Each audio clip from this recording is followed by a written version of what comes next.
Méroé, il s'agit de cette civilisation méconnue qui s'est développée sous l'Antiquité, le long du Nil, dans le nord de l'actuel Soudan.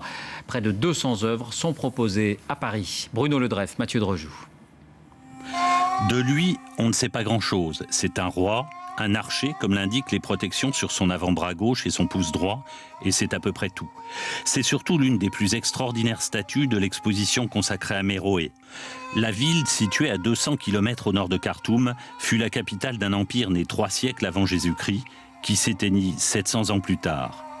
Héritier des célèbres pharaons noirs, Méroé prospéra le long du Nil du commerce de l'or, de l'ivoire et des peaux de panthère entre l'Afrique noire et le monde méditerranéen. Les gens de Méroé ont emprunté à l'Égypte, lorsqu'ils ont développé leur civilisation, des traits culturels qui étaient ceux d'une Égypte qui était déjà donc décadente et qui était malgré tout millénaire. Comme le prouve cette tête de Dionysos, dieu grec, la civilisation de Méroé, massivement influencée par l'Égypte des pharaons, s'est également inspirée des Grecs et même des Romains.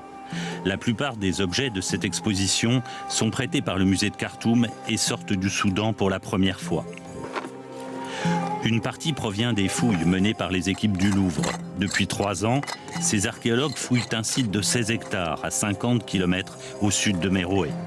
Il y avait là une importante cité dotée d'un palais, d'au moins 2 temples et où vivaient plusieurs milliers d'habitants.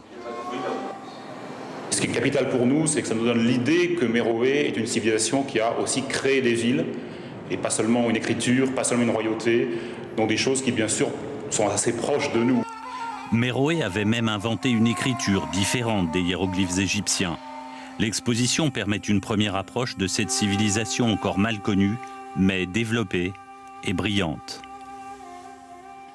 Avant de refermer ce journal,